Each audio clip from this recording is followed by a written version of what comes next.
शुक्लांबरधरं विष्णुं शशिवर्णं चतुर्भुजं प्रसन्नवदनं ध्यायेत् सर्वविघ्नोपशान्तये। गुरुर्ब्रह्मा गुरुर्विष्णुः गुरुर्देवो महेश्वरः गुरुस्साक्षात् परब्रह्म तस्मै श्रीगुरवे नमः। व्यासाय विष्णुरूपाय व्यासरूपाय विष्णवे नमो वै ब्रह्मनिधये वासिष्ठाय नमो नमः। कूजान्तं राम रामेति मधुरं मधुराक्षरम् आरुह्य कविताशाकं वन्दे वाल्मीकिकोकिलम्। आपदामपहत्तारं दातारं सर्वसम्पदां लोकाभिरामं श्रीरामं भूयो भूयो नमाम्यहम्। गोष्पतीकृतवारसिं मशकीकृतराक्षसं रामायणमहामालरत्नं वन्दे अनिलात्मजम्। अंजनानन्दनं वीरं जानकीशोकनाशनं कपीशमक्षहन्तरं वन्दे लङ्काभयङ्करम्। उल्लङ्घसिन्धो सलिलं सलीलं यशोकवह्निं जनकात्मजायाः आदाय तेनैव ददाह लङ्कं नमामि तं प्राञ्जलिराञ्जनेयम्। आञ्जनेयमतिपाटलाननं काञ्चनाद्रिकमनीयविग्रहं पारिजाततरुमूलवासिनं भावयामि पवमाननन्दनं।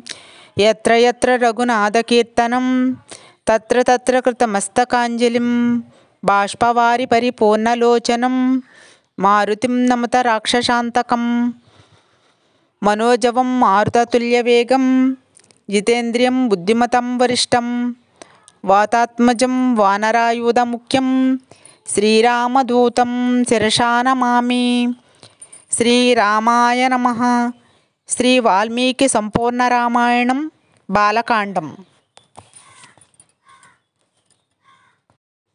విశ్వామిత్రుని చరిత్ర. పూర్వము ఈ విశ్వామిత్రుడు గొప్ప విద్యావంతుడు, ధర్మాత్ముడు, శత్రు సంహారకుడు, ప్రజలు మేలు కొరకు పాటుపడినట్టి మహారాజుగా చాలా కాలము ఉన్నాడు. చాలా కాలము క్రింద ప్రజాపతి పుత్రుడైన కుసుడని మహారాజునకు కుశనాభుడు పుత్రుడు.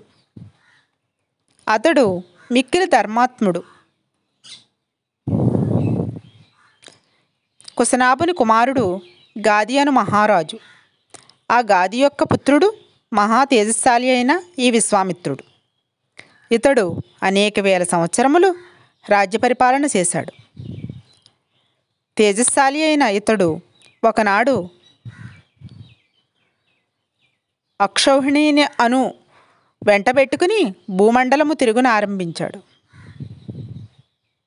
అనేక నగరములను, రాష్ట్రములను, నదులను, గొప్ప పర్వతములను చూచుచూ, ఆశ్రమములను చూచుచూ క్రమముగా వశిష్ఠ మహర్షి ఆశ్రమానికి వచ్చాడు. ఆ ఆశ్రమము అనేక పుష్పములతో, ఫలవృక్షములతో విరజిల్లుతున్నది. అనేక మృగముల గుంపులు అక్కడ సంచరించుతున్నవి. సిద్ధులు, సారణులు, దేవదానవ గంధర్వులు, కిన్నెరులు కూడా ఆ ఆశ్రమమును సేవిస్తున్నారు. బ్రహ్మర్షుల సమూహము, దేవర్షి సమూహము, తపస్సిద్ధి పొందిన అగ్ని సమానులైన మహాత్ములను, బ్రహ్మదేవునితో సమానులైన వారు, కేవలము వీటిని మాత్రమే ఆహారముగా తీసుకొని తపస్సు చేయువారు, వాయువునే ఆహారముగా గ్రహించిన వారు, ఎండుటాకులను తిని తపస్సు చేయువారు, పండ్లను దుంపలను తినువారు, ఇంద్రియములను జయించి ఏ దోషము లేనట్టివారు, వాలాకిల్యాది ఋషులు, జపహోమ పరాయణులైన వైకానసులను సేవించుతున్న వశిష్ఠాశ్రమము రెండవ బ్రహ్మలోకము వలె ఉన్నది. మహాబలశాలి అయిన విశ్వామిత్రుడు ఆ ఆశ్రమమును చూశాడు. విశ్వామిత్రులు కొంతసేపు మాట్లాడుకున్నారు. రామా, చివరలో భగవత్స్వరూపుడైన వశిష్ఠుడు విశ్వామిత్రుడితో ఇట్లా నేను నీ సైన్యము అంతకును ఆతిథ్యమీయదలుచుకున్నాను. నీకు కూడా ఆతిథ్యం ఇచ్చేదను, స్వీకరింపవలసినది. నేనిచ్చి సత్కారమును స్వీకరింపము. రాజా, నీవు శ్రేష్టమైన అతిథివి. ప్రయత్నపూర్వకముగా పూజింపదగినవాడు అని పలుకగా విశ్వామిత్రుడు, మహర్షి, నీ మాటల చేతనే మేము పూజింపబడితిమి. ఇచ్చటనున్న పండ్లు దుంపలు చాలు. ఓ మహానుభావ, నీ దర్శనము చేతనే బాగుగా పూజింపబడితిని. నీకు నమస్కారము, వెళ్ళి వచ్చేదను. స్నేహాభావంతో చూడుము అని పలికిను. విశ్వామిత్రుడిట్లు పలుకగా వశిష్ఠుడు మాటిమాటికి అడిగాడు. ధర్మాత్ముడు ఉదారబుద్ధి అయిన వశిష్ఠుడు బలవంతము చేయగా విశ్వామిత్రుడు సరే అని తన అంగీకారము తెలిపాడు. మరియు పూజ్యుడవైన ఓ మునిశ్రేష్ఠుడా, నీ ఇష్టప్రకారమే చేయుమనెను. తాపసులలో శ్రేష్ఠుడకు వశిష్ఠుడు సంతోషించిన వాడై పవిత్రమైన తన ఆవును పిలిచి, నేను చెప్పే మాటను విను. నేను సైన్య సహితుడైన ఈ రాజునకు విలువైన భోజనముతో సత్కారము చేయ నిశ్చయించాను. ఎవరెవరికి ఎట్టి రుచికల పదార్థములు కావలను అట్టి వాటిని సమృద్ధిగా నీవు నా కొరకు సమకూర్చవలెను. రుచికరములైన కూరలు, పచ్చళ్ళు, పులుసులు, చక్కని అన్నము నీవు త్వరగా సృష్టించుము అని పలికినాడు. విశ్వామిత్రుడు కామధేనువును అడుగుట. కామధేనువు ఎవరికిష్టమైన పదార్థములను వారికి సృష్టించినది. చెరకు రసము, తేనె, పేలాలు, మద్యము, శ్రేష్టమైన ఆశ్రములను, అనేక విధములైన పానీయములను, విలువైన పిండి వంటలను, వేడి అన్నము రాసులు, పప్పులు, పెరుగు కాలువలు, అనేక విధములైన భోజన పదార్థములను, కారపు తీపి తినుబండారాలు, ఎవరికిష్టమైన పదార్థములు వారికి సృష్టించింది.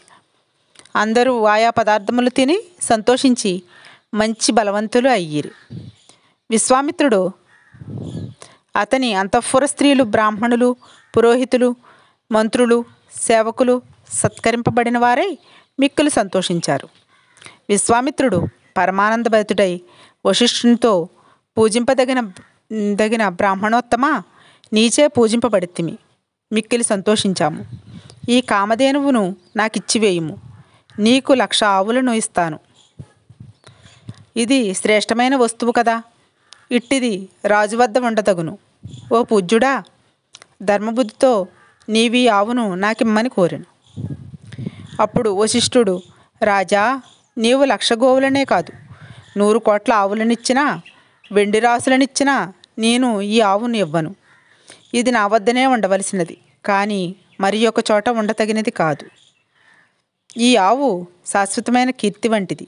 దీనివలననే నేను దేవతలకు, పితృదేవతలకు తృప్తి కలిగించుచు జీవించుచున్నాను. అగ్నిహోత్రంలో హోమము, బలి, స్వాహాకార, వసత్కారములు, అనేక విధములైన విద్యలు దీనిపైన ఆధారపడి ఉన్నవి. ఓ రాజర్షి, ఇది ఎంతయో నిజము, ఇందులో సంశయము లేదు. నాకు సంతోషము కలిగించినది ఈ ఆవు. అనేక కారణములను బట్టి ఈ ఆవును ఈయజాలను. వశిష్ఠుడిట్లు పలుకగానే మిక్కిలి తొందరపాటుతో విశ్వామిత్రుడు, బంగారు మెడగొలుసులు గల బంగారు అంకుశములతో కూడిన 14,000 ఏనుగులను ఇస్తాను. 4 తెల్లని గుర్రములు గల బంగారు రథాలను ఇస్తాను. సిరుమువ్వలతో కూడినట్టు మంచి దేశములో పుట్టిన మిక్కిలి బలిష్టములైన జాతి గుర్రములు 1000 నీకు ఇస్తాను. అనేక వర్ణములు కలిగి వయసుతో ఉన్న 1,000 ఆవులను, వీటిని అన్నిటినీ నీకు ఇస్తాను. నాకు నీ ఆవుని ఇమ్మని కోరాడు. బుద్ధిమంతుడకు విశ్వామిత్రుడు పలికిన మాటలను అంగీకరింపక వశిష్ఠుడు శబలయను తన ఆవును ఇవ్వనని చెప్పాను. చివరకు విశ్వామిత్రుడు నీకు కావలసిన రత్నాలను, కావలసిన బంగారమును ఇస్తానని ఆశపెట్టాడు. ముని, ఎట్లయినను నేను ఇవ్వను, శబలను ఇవ్వను అని చెప్పాను. ఇదే నాకు రత్నము, ఇదే నాకు ధనము, ఇదే నాకు సమస్తము, ఇదే నా జీవితము. దర్శ పౌర్ణ మాస యజ్ఞములు నా పన్నులన్నీ దీని ఆధారముగా చేసుకొనియే జరుగుచున్నది. అర్థం లేని మాటలతో ప్రయోజనమేమున్నది? కోరికలను తీర్చినట్టు ఈ ఆవును ఇవ్వనని పలికాను. విశ్వామిత్రుడు ఆవుని అపహరించుట. వశిష్ఠుడు సభలను ఇచ్చుట అంగీకరింపకపోగా రామా, అప్పుడు విశ్వామిత్రుడు సభలను బలత్కారము తీసుకుపోవ ప్రయత్నించాడు. రాజైన విశ్వామిత్రునిచే తీర్చుకుపోబడుచు దుఃఖముతో కృంగిపోతూ మహాత్ముడైన వశిష్ఠుడు నన్ను విడిచిపెట్టడా? రాజా సేవకులు నన్ను తీసుకుపోవచున్నారు. మహాత్ముడైన మహర్షికి నేనేమి అపకారం చేశాను? ఏ తప్పు ఎరిగిన నన్ను భక్తురాలను ధార్మికుడైన ముని విడిచిపెట్టుచున్నాడు అని చింతించుచు ఆ ధేనువు దుఃఖముతో నిట్టూర్పు విడిచి గొప్ప ప్రభావం గల మహర్షి వశిష్ఠుని వద్దకు వెళ్ళింది. రాజసేవకులను విదిలించి వాయువేగంతో మహాత్ముడకు వశిష్ఠుని పాదాల వద్దకు వెళ్ళింది. శబల ఏడ్చుచూ వశిష్ఠుని ముందు నిలిచి మేఘం గంభీర ధ్వనితో, ఓ భగవంతుడా, బ్రహ్మపుత్ర, నీవు నన్ను విడిచిపెట్టితివా? ఎందుకనగా రాజభటులు నన్ను నీ వద్ద నుండి తీసుకుని పోవచ్చున్నారని పలికినది. అప్పుడు బ్రహ్మర్షి అయిన వశిష్ఠుడు ఇట్లు పలికెను: దుఃఖముచే తప్పించిపోవచున్న హృదయము గల సోదరి వంటి నిన్ను శబలా నేను విడిచిపెట్టుట లేదు. నాకు నీవేమీ అపకారము చేయలేదు. గొప్ప బలము కలిగి మదించియున్న ఈ రాజు బలత్కారంగా నిన్ను కొనిపోవచున్నాడు. నాకు అతని వంటి బలము లేదు. పైపెచ్చు అతడు రాజు కూడాను. బలవంతుడు, క్షత్రియ జాతివాడు, ఏనుగులు, గుర్రములు, రథములతో కూడా అక్షోహిణి సైన్యము గలవాడు, నాకంటి మిక్కిలి బలవంతుడు అనగా శబల వినయముతో గొప్ప తేజస్వి అయిన మహర్షితో ఇట్లన్నది: క్షత్రియుని కంటే బ్రాహ్మణులు మిక్కిలి బలవంతులని చెబుతారు. బ్రహ్మర్షి, బ్రాహ్మణ బలము దివ్యమైనది, క్షత్రియ బలము కంటే గొప్పది. నీ బలము అపరిమితము. విశ్వామిత్రుడు నీకంటే బలవంతుడు కాడు. నీ తేజస్సు సమీపించ సఖ్యము కానిది. ఓ మహా తేజస్శాలి, నీ బలము అపారమైనది. బ్రహ్మబలముతో కూడిన నన్ను ఆజ్ఞాపించుము. దుర్మార్గుడకు విశ్వామిత్రుని అహంకారమును, బలమును, ప్రయత్నమును నశింపజేస్తాను అని అంతటా మహాకీర్తిమంతుడైన వశిష్ఠుడు శత్రుబలమును పీడించినట్టి సైన్యమును సృష్టించమనెను.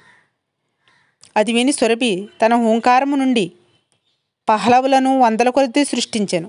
వారు విశ్వామిత్రుడు చూచుండగానే అతని సైన్యము నాశనం చేశారు.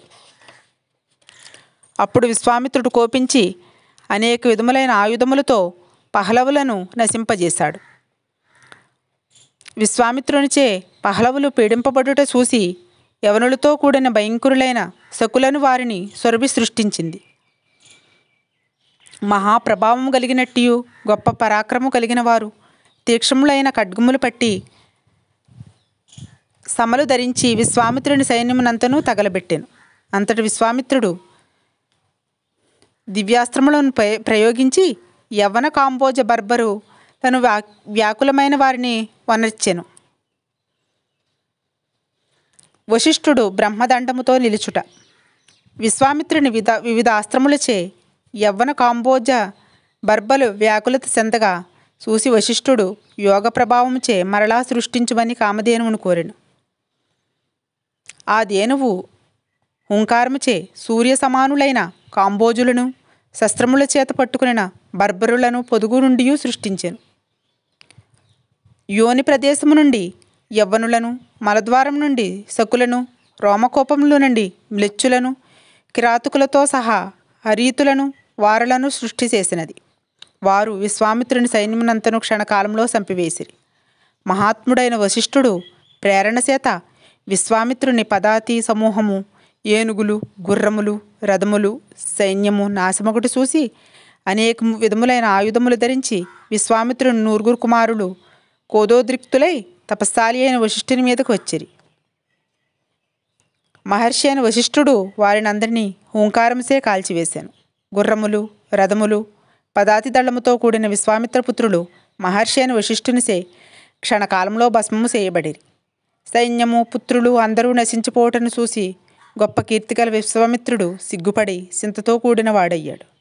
వేగము లేని సముద్రం వలె, కోరలు తీసిన పాము వలె, గ్రహణము పట్టిన సూర్యుని వలెను వెంటనే కాంతి విహీనుడయ్యాడు. సైన్యము, పుత్రులు నశించగా దీనుడై రెక్కలు తెగిన పక్షి వలె విశ్వామిత్రుడు దుఃఖించి ఒక కుమారుని రాజ్యమును పాలించమని ఆజ్ఞాపించి అడవికి వెళ్ళాను. అట నుండి హిమవత్పర్వత ప్రాంతమునకు వెళ్ళి శివుని అనుగ్రహమును కోరి తపస్సు చేశాడు. కొంతకాలమునకు దేవతలకు ప్రభువైన వృషభవాహనుడు వరములిచ్చువాడై విశ్వామిత్ర మునిని చూశాను. రాజా, ఎందుకు తపస్సు చేస్తున్నావు? ఏమి కోరుచున్నావో చెప్పు, నేను వరమిస్తాను. నీవు దేనిని కోరుచున్నావో తెలియజేయము అని అడిగాడు. మహాదేవుడు అట్లు పలుకగా విశ్వామిత్రుడు శివునకు నమస్కరించి, మహాదేవా, నీవు సంతోషించినచో అంగోపాంగములతో కూడినట్టి రహస్యములతో కూడిన ధనుర్వేదమును నాకు అనుగ్రహింపమని ప్రార్థించాను. దేవతల వద్ద, దానవుల వద్దను, మహర్షుల యందు, గంధర్వయక్ష రాక్షసుల వద్దను ఉన్నట్టి అస్త్రములన్నీ నీ అనుగ్రహముచే నాకు స్ఫురించుగాక. దేవదేవా, ఇది నా కోరిక, అట్లే ఎగుగాక అని మహాదేవుడు వరమిచ్చి వెళ్ళిపోయాను.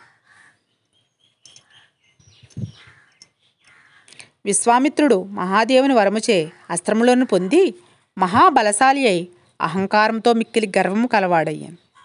పూర్ణిమ నాటి రాత్రి సముద్రము వలె పరాక్రమంతో ఉద్దిపొంది రామా, వశిష్ఠుడు చచ్చినట్లే తలిశాడు. అంతటి ఋషిశ్రేష్ఠుడైన వశిష్ఠుని ఆశ్రమమునకు వెళ్ళి విశ్వామిత్రుడు తన అస్త్రబలమును ప్రదర్శించాడు.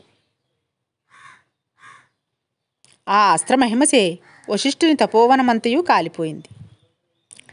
దీశాలి అయిన విశ్వామిత్రుని అస్త్రమహిమను చూసి వందల కొలది మునులు భయపడిపోయారు.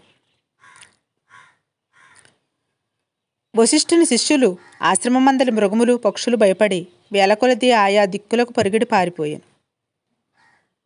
మహాత్ముడైన వశిష్ఠుని ఆశ్రమం అంతయు శూన్యమైను. క్షణకాలంలో ఎడారి వలె ఆశ్రమం నిశ్శబ్దమైంది. వశిష్ఠుడు భయపడవలదని పలుమార్లు చెప్పినా అందరూ ఆశ్రమం విడిచి పరిగెత్తిపోయారు. తపస్సాలియగు వశిష్ఠుడు సూర్యుడు మంచును నశింపజేసినట్లు విశ్వామిత్రుని నాశనము చేసేదనని విశ్వామిత్రుని రోషముతో ఇట్లు పలికెను. చాలా కాలం నుండి పెంచి పెద్ద చేసిన ఆశ్రమమునంతను నాశనం చేసేతివి కనుక చెడు నడవడిగల మూర్ఖుడవు నీవు, జీవించవు అని పలికి వెంటనే బ్రహ్మదండము నెత్తి పొగలేని ప్రళయ కాలాగ్ని వలె నిలిసేను. వశిష్ఠుడు బ్రహ్మదండముచే ఎదిరించుట. వశిష్ఠుడిట్లు పలుకగా మహాబలశాలి అయిన విశ్వామిత్రుడు ఆగ్నేయాస్త్రము ప్రయోగించపోతూ వశిష్ఠుని నిల్లు నిల్లు అని పలికాడు. మహాత్ముడైన వశిష్ఠుడు కోపంతో క్షత్రియాదమా, ఇదిగో నిలిసాను, నీ బలము చూపించుము. గాదిపుత్రుడవైన రాజా, నీ శస్త్రాస్త్ర బలమును నాశనం చేస్తాను. నీ క్షత్రియ బలమెక్కడా? మహాత్తరమైన బ్రహ్మబలమెక్కడా? ఓరి క్షత్రియాదమా, దివ్యమైన బ్రహ్మబలమును చూపిస్తాను చూడు అని పలికాను. విశ్వామిత్రుడు ప్రయోగించిన ఆగ్నేయాస్త్రము వశిష్ఠుని బ్రహ్మదండము ముందు నీడిచే అగ్నివేగవలే నిస్సారమైనది. అంతటి గాదిపుత్రుడు వారుణము, రౌద్రము, ఐంద్రము, పాశుపతము, ఐషికము, మానవము, మోహనము, గాంధర్వము, స్వాపనము, జృంభణము, మాదనము, సంతాపనము, విలాపనము, శోషణము, దారణము, జయింప సఖ్యము కాని వజ్రాయుధమును, బ్రహ్మపాశము, కాలపాశము, వరుణపాశము, పినాకము, దైతము, శుష్కము, ఆద్రము, ఆసనీదండాస్త్రము, పైశాసము, క్రోంచాస్త్రము, ధర్మచక్రము, కాలచక్రము, విష్ణుచక్రము, వాయువ్యము, మదనము, హాయశిరోస్త్రము, శక్తి అను రెండస్త్రములు, కాలము, ముసలము, విద్యాధర సంబంధము గొప్పాస్త్రము, కాలాస్త్రము, దారుణము, త్రిశూలాస్త్రము, ఘోరమగు కపాలాస్త్రము, కంకణము. రఘునందన, ఈ అస్త్రములన్నింటినీ ఋషిశ్రేష్ఠుడైన వశిష్ఠునిపై ప్రయోగించాడు. బ్రహ్మకుమారుడైన వశిష్ఠుని బ్రహ్మదండము విశ్వామిత్రుడు ప్రయోగించిన అస్త్రములన్నింటినీ మిరింగివేశాను. ఆ దృశ్యము అత్యద్భుతము. తాను ప్రయోగించిన అస్త్రములన్నీ నిర్వీర్యములు కాగా విశ్వామిత్రుడు బ్రహ్మాస్త్రమును వశిష్ఠునిపై ప్రయోగించాడు. ఆ అస్త్రమును చూసి అగ్ని మొదలుగా గల దేవతలు, దేవర్షులు, గంధర్వులు, ఉరగులు ఆశ్చర్యపడిరి. ముల్లోకములు భయపడినవి. రామా, మహాఘోరమైన బ్రహ్మాస్త్రము కూడా వశిష్ఠుని బ్రహ్మాస్త్రముచే మృంగివేయబడినది. మహాత్ముడైన వశిష్ఠుడు బ్రహ్మాస్త్రమును మృంగునప్పుడు అతని బహుసుందరమైన రూపము మిక్కిలి దారుణమైన రౌద్రముగా కనిపెట్టెను. మహాత్ముడైన వశిష్ఠుని యొక్క రోమకోపములు పొగతో కూడిన అగ్ని యొక్క కిరణములు వెలువడినట్లుండెను. వశిష్ఠుడి చేత పట్టుకున్న బ్రహ్మదండము కూడా మండిపోయెను. పొగలేని ప్రణయ కాలాగ్ని వలెను రెండవ యమదండము వలెనుండెను. అప్పుడు మునిగణములు ఋషివర్యుడకు వశిష్ఠుని స్తోత్రమును అనర్చిరి. బ్రాహ్మణోత్తమ, నీ బలము అమోఘము. మహాబలశాలియగు విశ్వామిత్రుని జయించావు. లోకములన్నీయు బాధలేని ఒగ్గా కాని స్తుతించగా మహాబలశాలి వశిష్ఠుడు శాంతించాడు. విశ్వామిత్రుడు ఓడిపోయి నిట్టూర్పు విడిచి చి క్షత్రియ బలమెందుకు? బ్రహ్మతేజో బలమే బలము. నేను ప్రయోగించిన అస్త్రములన్నింటిని ఒక్క బ్రహ్మదండమే నాశనం చేసింది. ఇది చూశాను కనుక మనస్సును ఇంద్రియములను ప్రశాంతముగా చేసుకుని బ్రాహ్మణుడును అగుటకు గొప్ప తపస్సు చేస్తానని పలికాను. విశ్వామిత్రుడు తపస్సు చేయుట. తరువాత విశ్వామిత్రుడు తన ఓటమికి మనస్సులో తపించుచు మాటిమాటికి నిట్టూర్పు విడిచి మహాత్ముడైన వశిష్ఠునిపై వైరము పూని దక్షిణ దిక్కుకు వెళ్ళి రామా భార్యతో ఘోరమైన తపస్సు చేశాడు. పండ్లు దుంపలు ఆహారముగా కలవాడై ఇంద్రియ విగ్రహముతో తపస్సు చేశాడు. సత్యము ధర్మము ప్రధానముగా గల 9 కుమారులు హవిష్యందుడు, మధుష్యందుడు, దృఢనేత్రుడు, మహారథుడు అనువారులు జన్మించారు. 1000 సంవత్సరములు తపస్సు చేసిన పిమ్మట లోకపితామహుడైన బ్రహ్మ తపోధనుడైన విశ్వామిత్రునితో మధురముగా కుశీకపుత్ర, తపస్సు చేత రాజర్షి పొందే లోకములు నీకు ప్రాప్తించినవి. ఈ తపస్సు చేత నిన్ను రాజర్షివని గుర్తించుచున్నామని పలికి దేవతలతో కలిసి వెళ్ళిపోయాడు. దేవతలు స్వర్గమునకు వెళ్ళగా బ్రహ్మ తన లోకమునకు వెళ్ళాడు. విశ్వామిత్రుడు బ్రహ్మ మాటలు విని సిగ్గుతో కొంచెము ముఖము వాల్చిన వాడై గొప్ప దుఃఖమును పొంది కోపంతో ఇట్లా అన్నాడు. గొప్ప తపస్సు చేశాను కానీ దేవతలు ఋషిగణములు నన్ను రాజర్షిగా మాత్రమే గుర్తించారు. తపస్సు అనుకున్న ఫలము సిద్ధించలేదు అని మనస్సులో తలసి కాకుస్తా ధైర్యముతో మరలా తపస్సు చేయనారంభించాడు.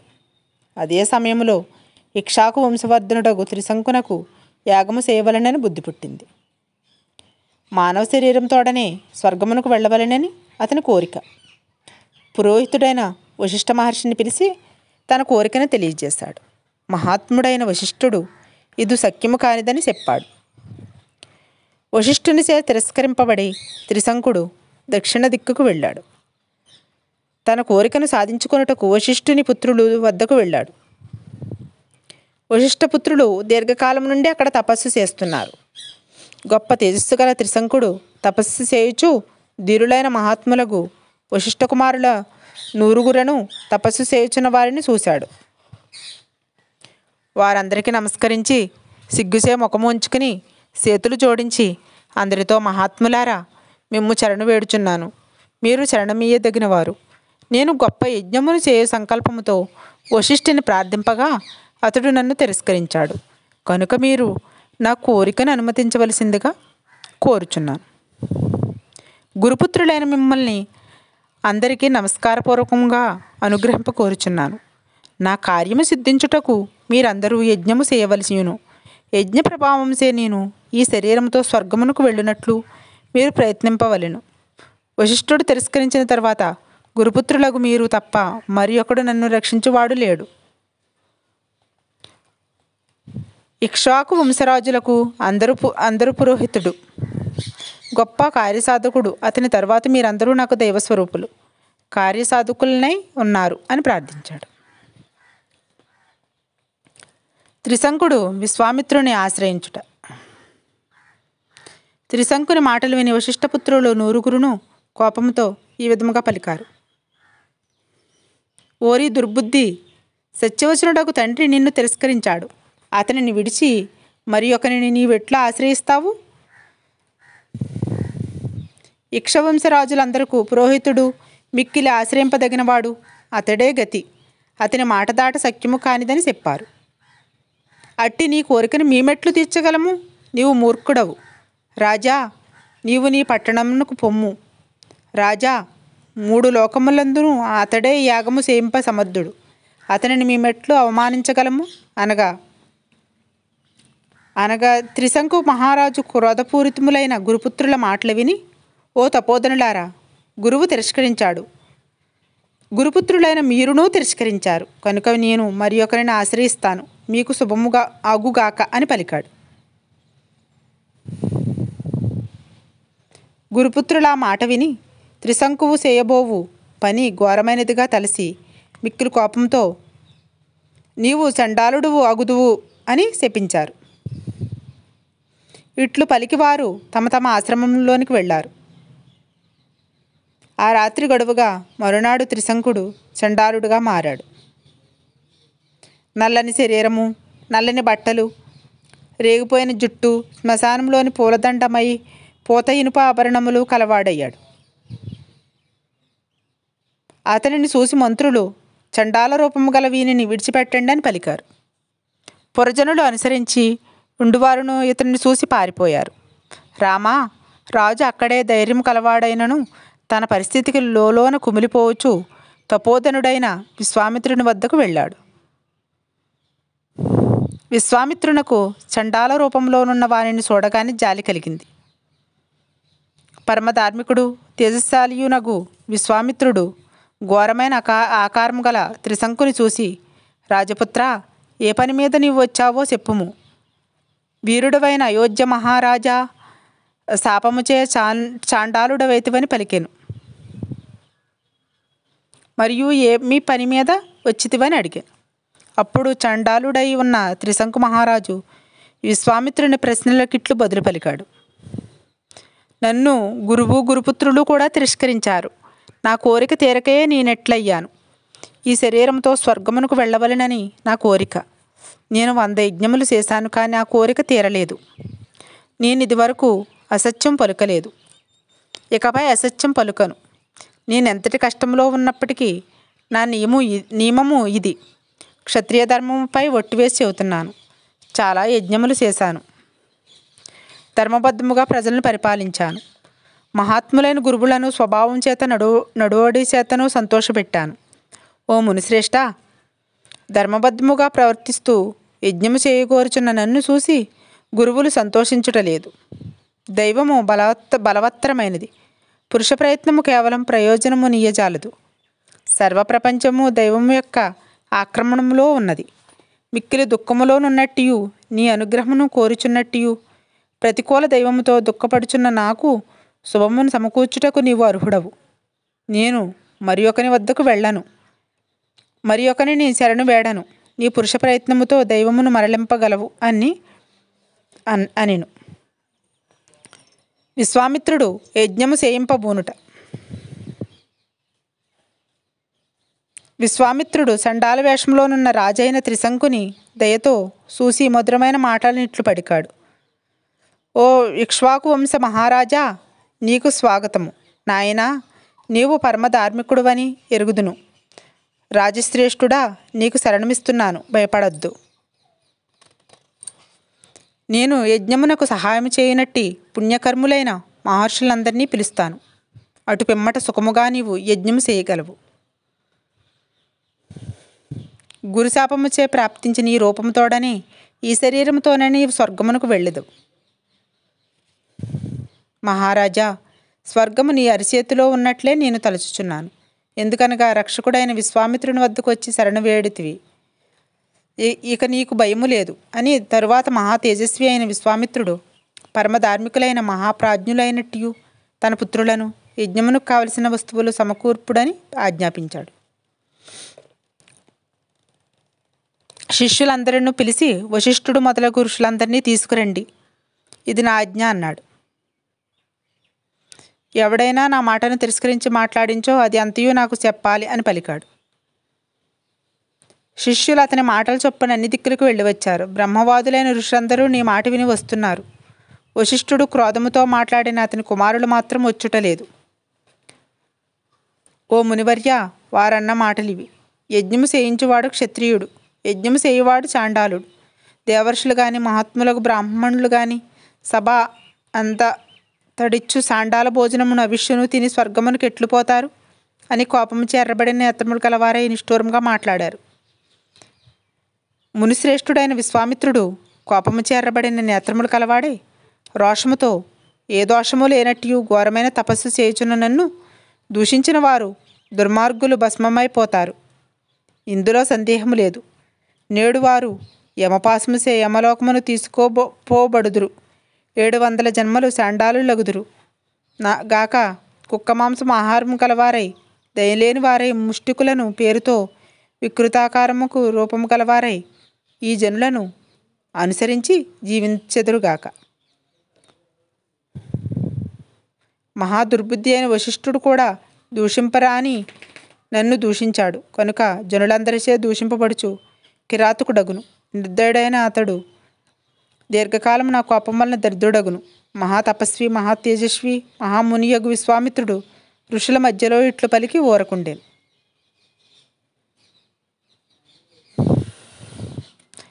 త్రిశంకుని స్వర్గగమనము.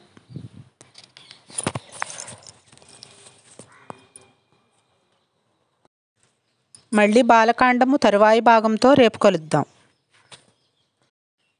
మంగళం కోసలేంద్రాయ మహనీయ గుణాబ్దయే చక్రవర్తి తనూజాయ సార్వభౌమాయ మంగళం. సర్వం శ్రీ ఉమామహేశ్వర పరబ్రహ్మార్పణమస్తు. స్వస్తి.